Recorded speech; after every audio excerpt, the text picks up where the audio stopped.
जिथे जड़े जड़े पिंडा जिम्मे शहर बैठे आसे पासे बैठे जो साजू वाला तहसील है वो साजू वाला तहसील के नाल भी जिन्ने भी पिंड बनते हैं सब तो इस चीज़ का बायोडाटा इकट्ठा किया जाए भी कितने लोग अपने एजुकेशन चाहे की बिजनेस करने नाल वाले कोई भी बनते जिसका खेती आ रही है। और एक मैं ज़्यादा टाइम ना लेंदा एक और दवा भी जो भी अपनी बरादरी दे विच एक जमीन बेचण वाला बाकी तो सब गल्लां सारे ने कही दी कि आज सम्मानित करना है ਉਹਦੇ ਵਾਸਤੇ ਆਪਾਂ ਸਾਰੇ ਇਕਜੁੱਟ ਹੋ ਕੇ ਜਿੰਦੇ ਕੋਲ ਜਿਵੇਂ 100 ਰੁਪਏ 50 ਰੁਪਏ 10 ਰੁਪਏ ਜਾਂ ਕਿੰਨੇ ਵੀ ਦੇਣੇ ਹੈ ਉਹ ਜਿਹੜੇ ਬੰਦੇ ਨੇ ਦੇਣੇ ਹੈ ਉਸ ਬੰਦੇ ਦੀ ਹੀ ਜ਼ਿੰਮੇਵਾਰੀ ਹੋਊਗੀ ਉਹਨੂੰ ਇੱਕ 10 ਅਸੀਂ ਜਦੋਂ ਵੀ ਇਸ ਤਰ੍ਹਾਂ ਦਾ ਉਪਰਾਲਾ ਕਰਦੇ ਹਾਂ ਨਾ ਤਾਂ ਆਪਣੇ ਲੋਕਾਂ ਦਾ ਆਲਸੀ ਤੇ ਜ਼ਿੰਮੇਵਾਰੀ ਨਹੀਂ ਸਮਝਦੇ ਲਾਪਰਵਾਹੀ ਕਰਦੇ ਕਹਿੰਦੇ ਠੀਕ ਹੈ ਤੁਸੀਂ ਆਓ ਤੇ ਆ ਕੇ ਦੱਸ ਦਿਓ ਜਿਸ ਤਰ੍ਹਾਂ ਅਸੀਂ ਤੁਹਾਡੇ ਨਾਲ ਹੀ ਇਹ ਜੀ ਗੱਲਾਂ ਕਰਦੇ ਆ ਤਾਂ ਇਹ ਠੀਕ ਨਹੀਂ ਹੈ ਆਣਾ ਚਾਹੀਦਾ ਤੇ ਸਾਈ ਆਵਾਂਗੇ ਤਾਂ ਸਾਡੇ ਅੰਦਰ ਕਿਸੇ ਇੱਛਾ ਬਣੇਗੀ ਇਹ ਆਧਾਰ ਹੈ ਸਾਡੀ ਥੋੜਾ ਤਾਂ ਇਹ ਲੋਕ ਬਹੁਤ ਖੁਸ਼ੀ ਦੀ ਗੱਲ ਹੈ ਅੱਜ ਜਿਨ੍ਹਾਂ ਨੇ ਵੀ ਇਹ ਪ੍ਰੋਗਰਾਮ ਕੀਤਾ ਸਾਰਿਆਂ ਨੂੰ ਮੈਂ ਦਿਲ बाकी मैं ना हिंदी ठीक है ना ठीक है अंग्रेजी बोलना कोई याद नहीं कोई न्यूज़ तो साथियों जैसा कि आपने आज यहाँ ऐसे समाज की हाजीवाला नगर पालिका भवन के अंदर ये मीटिंग बुलाई है ऐसे समाज के जो यहाँ के जो युवा साथीगण हैं जैसे जगसीर सिंह जी वकील है, दयाल सिंह जी है, जसकरण सिंह जी है और सुंदर सिंह जी है और गुरजंत सिंह जी सब ने सबके प्रयासों से ये एक आज बड़ी सभा का आयोजन किया गया और इसलिए मैं उनका बहुत शुक्रगुजार होना भी चाहिए क्योंकि अगर हम अपने समाज की दूसरे अन्य समाजों से तुलना करते हैं तो हम बहुत पीछे रह गए। वो जो डैमेज हुआ है उसकी कमी पूर्ति के लिए हमें आज तो जाग जाना चाहिए। हम जो इतने लंबे समय से इनएक्टिव थे, सक्रिय नहीं थे, अब आज जैसे नाम मीटिंग हुई है, गढ़साना में मीटिंग हुई है और पहले भी जैसा कि यहाँ के साथ में बताया कि यहाँ पहले काजूवाड़ा में कई बार मीटिंगें होती रही हैं और वो यहीं लोकल स्थानीय लोगों द्वारा आयोजित की गई हैं तो उसमें हम नहीं आए, हमें नहीं मालूम और किस प्रकार की ये मीटिंगें हुई। लेकिन अब जैसा कि अभी पिछली इसी महीने की 18 तारीख को गढ़साना गुरुद्वारा सिंह सभा के अंदर मीटिंग का आयोजन किया गया था उसमें हमारे दो युवा बेटे थे, एक तो यहीं निहाल सिंह जी आज उपस्थित हैं और दूसरे थे ये गीतकार हैं और एक गायक हैदी माझी से बड़वाल हैं वो उन्होंने ये गीत गाया और कुछ वो गीत इस प्रकार गाए गए थे जो हमारे समाज के कुछ लोगों को पसंद नहीं थे। उसमें उन्होंने ये महसूस किया कि ये जो गीत गाए गए हैं इसमें कहीं ना कहीं पूरा समाज अपमानित महसूस कर रहा है और इसलिए यहाँ के जो आजूबाजू बैठ के लोग हैं उन्होंने इसका ज़्यादा विरोध किया था और उन्होंने मेरे तक अप्रोच की। उन्होंने कहा कि वो जो युवा लड़के हैं उनको गढ़साना में आप बुला लो क्योंकि आदिवाड़ा टर्मपुर से दूर पड़ता है और ये बीच वाला जो गढ़साना है जहाँ मध्य में ये मीटिंग रखी है तो उसमें हमने ज़्यादा लोग नहीं बुलाए, उसमें 15-20 लोग इकट्ठे हुए थे और ये जो बच्चे हैं दोनों नीला सिंह और हैरी माझी वाला इनको भी मैंने फोन किया और इन्होंने बिना किसी एतराज के वहाँ पहुँचे और इन्होंने कहा कि भविष्य में हम इस प्रकार की कोई गलती नहीं करेंगे और जैसा समाज चाहेगा उसी प्रकार का आगे ये जो गीत है उसी प्रकार के लिखेंगे और गाएंगे। और हमें तो पहली बार पता चला, नहीं पता था कि इस प्रकार हमारे समाज के अंदर भी इस प्रकार की प्रतिभाएं हैं जैसा कि ये गायक हैं, कलाकार हैं, ये अब हमारे सामने जैसे प्रत्यक्ष हुए पता चला। हमें बहुत ही हार्दिक और खुशी हुई खुशी महसूस हुई और हमें होना भी चाहिए, क्योंकि हम और समाजों के अंदर इस प्रकार की प्रतिभाएं देखते हैं जिनके अंदर इस प्रकार की कला है, लेकिन हमारे समाज के अंदर अगर इस प्रकार की कलाकार पैदा हुए हैं और हमारी कम्युनिटी का, हमारे समाज का नाम रोशन कर रहे हैं, तो हमें अति प्रसन्नता महसूस हो रही है। और इन दो बच्चों के लिए मैं चाहता हूं कि आप एक बार आप क्लैपिंग करें। तो इसी प्रकार आप सुना कि कुलविंदर कौर जो रावड़ा मंडी के नजदीकी सेक्टर 2 KND गांव है, वहां से है, उन्होंने अंतरराज्यीय टूर्नामेंट जिसका आयोजन मोराबाद ऐसा कुछ नाम है झारखंड के रांची में, तो वहाँ उस स्टेडियम के अंदर उन्होंने भाग लिया, तो उन्होंने सिल्वर मेडल प्राप्त किया। इस बात की भी हमें बहुत खुशी है। मैं तो इस बात की एक सजेशन भी की थी, इस ग्रुप के अंदर लिखा भी था, जो पाटीवाला ब्लॉक के लोगों ने, आप लोगों ने एक ग्रुप बनाया, उसमें भी मैंने मैसेज डाला था लिख के, उसमें कहा था कि कुलविंदर कौर जो बेटी है उसने बहुत ही हमारे रायसी समाज का नाम रोशन किया है। इस वक्त वो अपनी ड्यूटी कर रही होंगी सियालदा कोलकाता में, तो वो तो नहीं पहुंच सकती, लेकिन उनके जो परिवार के मेंबर हैं, उनकी माता है, पिता है या भाई बहन कोई, उनको आप बुला लेते तो यहाँ उनको थोड़ा बहुत छोटे लेवल पे सम्मानित कर देते तो उन्हें कितनी खुशी महसूस होती। और हमें किस प्रकार खुशी का महसूस हो रही है या पूरे इलाके में, गंगानगर जिले में, क्योंकि गंगानगर हनुमानगढ़ दोनों विशेषकर इन्हीं जिलों के अंदर हमारी कम्युनिटी के लोग बड़ी संख्या में रह रहे हैं। तो इस बेटी ने हमारे रायसी समाज का जिस प्रकार नाम रोशन किया पूरे देश में, प्रदेश में, हमारे इलाके में और खास रावड़ा क्षेत्र में, तो इसकी हमें बिल्कुल खुशी होनी चाहिए, हमें तो होनी चाहिए। लेकिन कुलविंदर कौर ने जिस प्रकार ये सिल्वर मेडल प्राप्त किया है, इस उपलब्धि पर आम जो सर्व समाज के लोग भी बहुत खुशी मना रहे हैं। जैसा कि दैनिक भास्कर में ये मैंने खबर पढ़ी और सोशल मीडिया पर भी ये जैसे खबर चल रही है, तो आम जो सभी समाजों के लोगों ने बहुत प्रशंसा की और इससे पूरे हमारे रायसी समाज का नाम रोशन किया है। इसके अलावा जिस प्रकार वकील साहब कह रहे थे, राजीव सिंह जी जो नए आज प्रधान या अध्यक्ष चुने गए, वो कह रहे थे, लाल सिंह जी बोल रहे थे, सुखविंदर सिंह जी कह रहे थे, हमारे समाज में अनगिनत कमियां हैं, बहुत सी त्रुटियां हैं, कुरीतियां हैं, उनका सुधार तो करना ही चाहिए, लेकिन निराश भी नहीं होना चाहिए, क्योंकि ये अकेले हमारे रायसी समाज में ही नहीं है ये कुरीतियां, अदर कास्ट जो है ना, अदर समाज के लोगों के अंदर भी है। अगर हम शराब के नशे की बात करें तो ये तो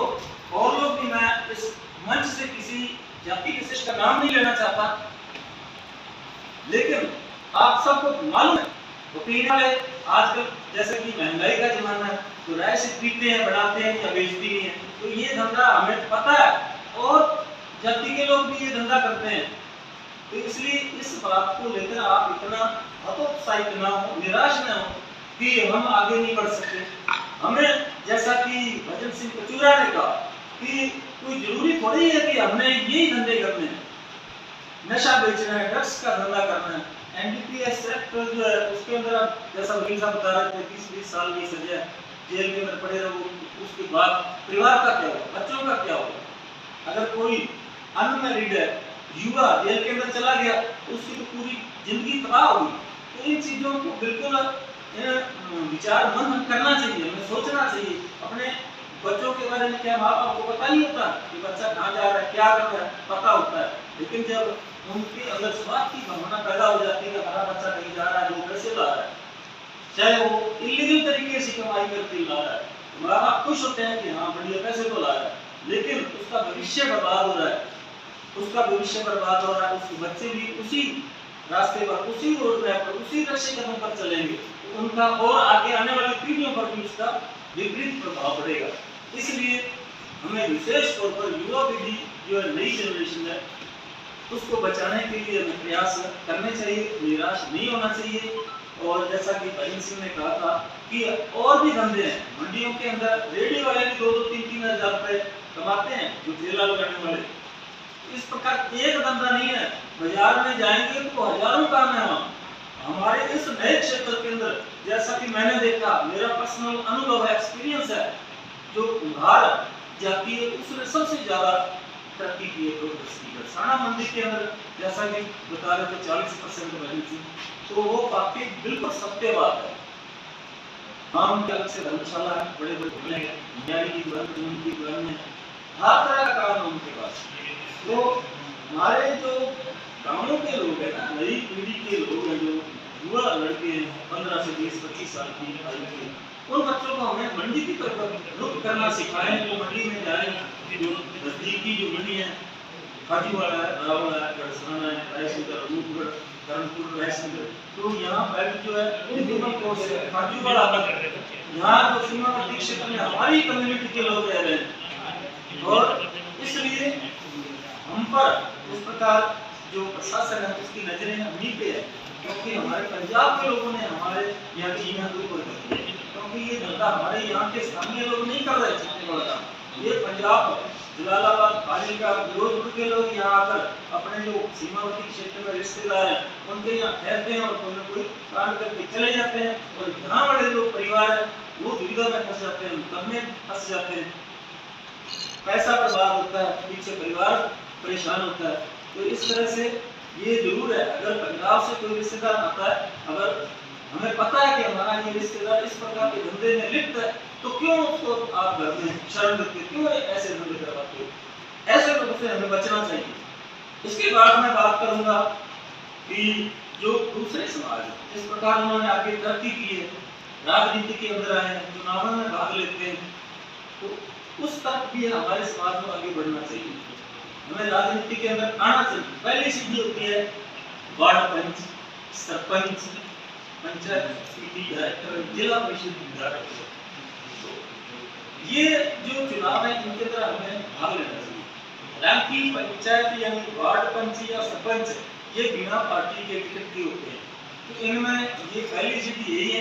यही से शुरुआत करनी चाहिए। अगर आप बड़े लेवल पे जाना चाहते हैं तो हमें पार्टियों के साथ जुड़ना चाहिए। जैसा कि यूपीए साहब ने बताया कि कांग्रेस और भाजपा दो ही हिंदुस्तान के अंदर बड़ी पार्टियां हैं, इन्हीं के अंदर सत्ता परिवर्तन होता रहता है। चाहे केंद्र सरकार अभी लगातार 15-10 वर्षों से पिछले कार्यकाल में प्रवेश कर चुकी है, इससे पहले कांग्रेस लगातार मनमोहन सिंह की सरकार 10 सालों तक, तो ये दो ही मेन पार्टियां मुख्य पार्टियां हैं, इन्हीं की सरकारें राज्य में बनती है, केंद्र में भी। तो हमें किसी न किसी राजनीतिक दल से जुड़े रहना चाहिए। और आज की राजनीति के बारे में आप अच्छी तरह से जानते हैं, एक ही परिवार के अंदर 2-3 आदमी होते हैं और तीनों की अलग अलग पार्टियां होती हैं। ये तो आपने देखा ही होगा ना, अगर नहीं देखा तो मैं बताता हूँ। मक्का सर में जो शुक्र सिंह कामरेड थे, उनके पिता हरिराम जाट समुदाय से वो कामरेड थे, उनका लड़का महेंद्र वो कांग्रेस में, और ऐसा नहीं कि उनके एक्सपायर हो जाने के बाद उसने कांग्रेस ज्वाइन किया। शोभत सिंह का लड़का शोभत सिंह के जीते जी कांग्रेस में था और शोभत सिंह कांग्रेस पार्टी में। इसी प्रकार और बहुत सारे जो राजनेता हैं,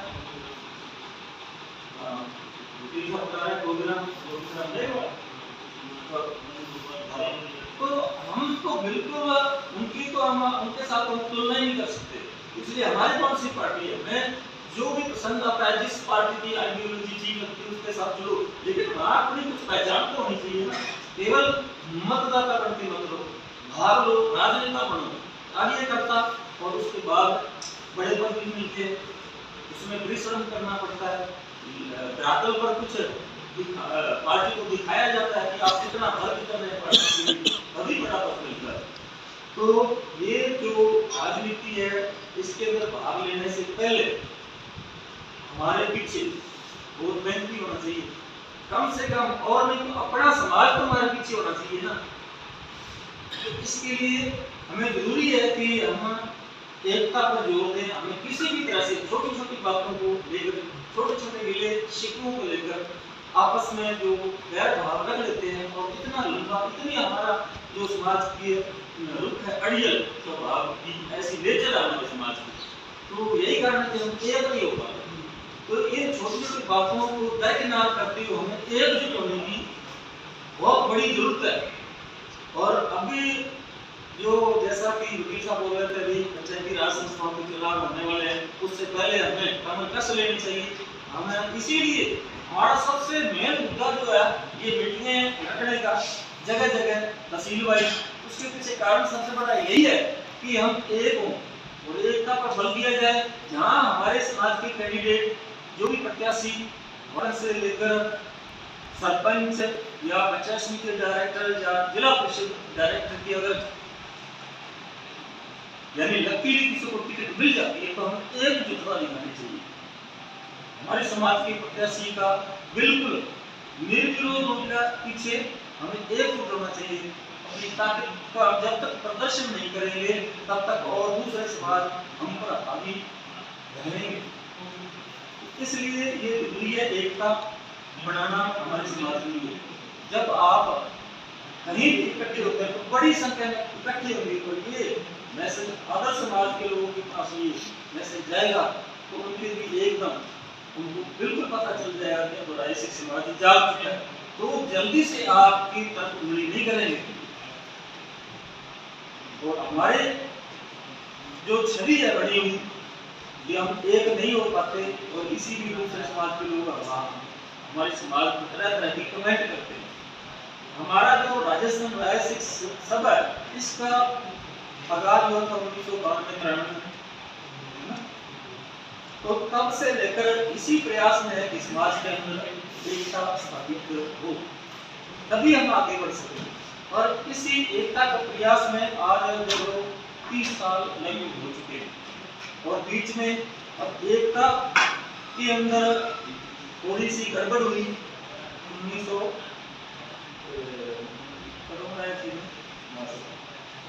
यानी हमारे राजस्थान राजसिक सभा का जिस प्रकार संविधान लिखा गया उसमें 2 साल के बाद चुनाव होने की एक ऐसा रूल था। तो 2 साल बाद जब चुनाव होने लगे उसमें हमारे सूरतगढ़ के मेंबर थे, उन्होंने इसका विरोध किया। उन्होंने कहा कि हम अलग से एक अलग संगठन बनाएंगे, तो उन्होंने एक अलग संगठन बना दिया। तो उस वजह से हमारे समाज को बहुत नुकसान है। हमारे समाज के लोग जो है वो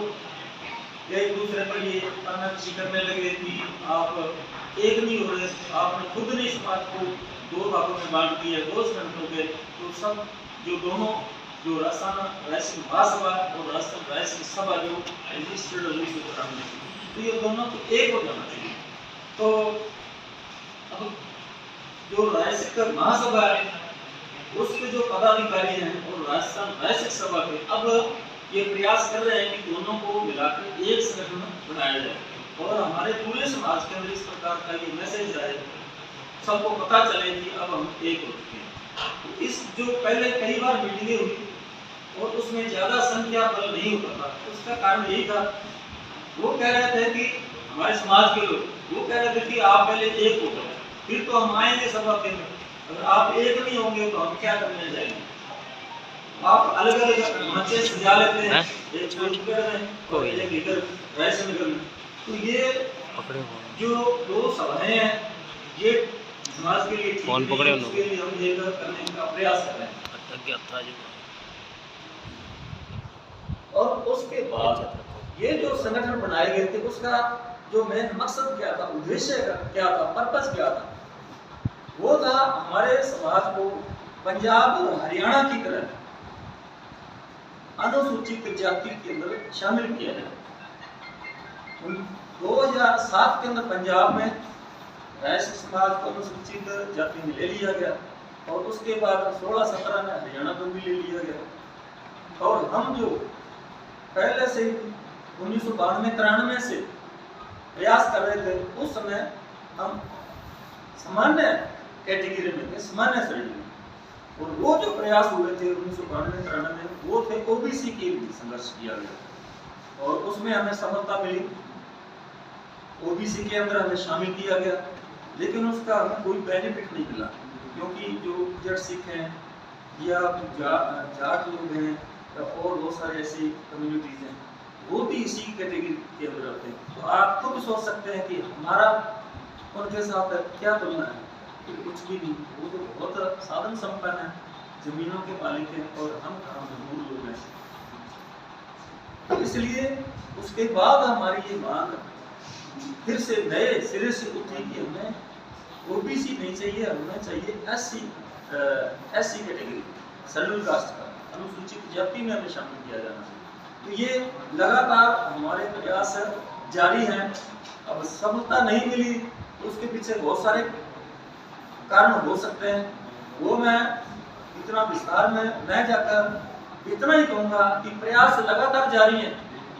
जो पिछले चुनाव हुए थे उसमें भी हमने अशोक गहलोत से मुलाकात की जयपुर में, उनसे मिले, उन्होंने हमें आश्वासन दिया था कि हमारी अगर सत्ता आती है तो हम बिल्कुल आपकी बात सुनेंगे, हम सर्वे भी करवाएंगे, एथनोग्राफिक सर्वे करवाकर जो रिपोर्ट है केंद्र सरकार को देंगे, क्योंकि अमेंडमेंट होता है कॉन्स्टिट्यूशन ऑफ इंडिया के अंदर, पार्लियामेंट के दोनों सदनों के अंदर ये जब पास होता है बिल, उसके बाद ही ये जो है आरक्षण मिलता है। तो ये प्रक्रिया तो लंबी है, लेकिन उस वक्त 2023 में जब ये चुनाव हुए तो उसमें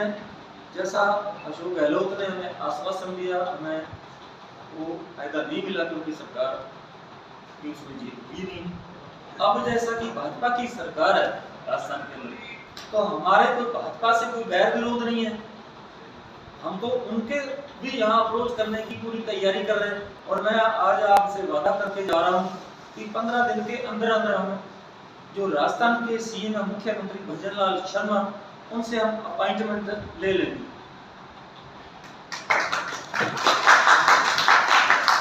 उनके पास हम फिर से अपना जो मुद्दा है, बर्निंग जो इश्यू हमारा एससी कैटेगरी वाला, इसको लेकर हम फिर से जाएंगे। और ये हमारा अधिकार है, क्योंकि हमारी कम्युनिटी जो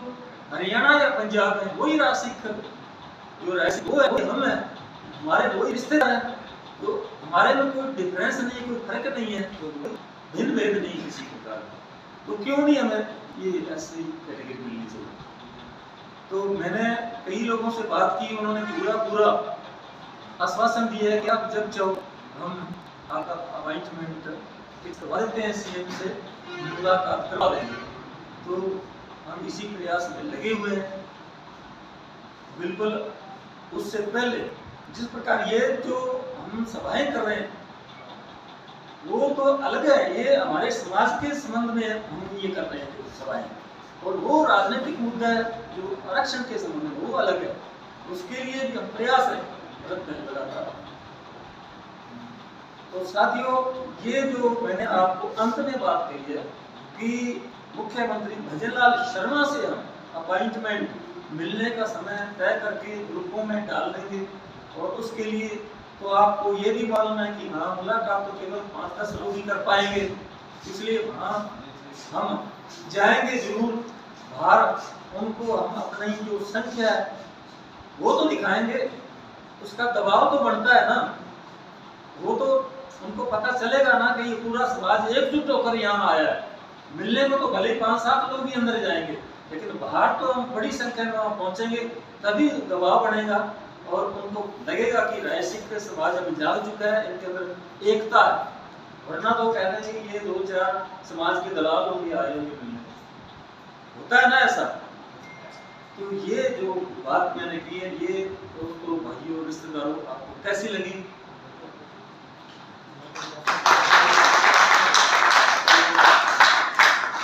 अब इस वाणी को मैं यही विराम देता हूँ, कोई गलती हो तो क्षमा। जय हिंद।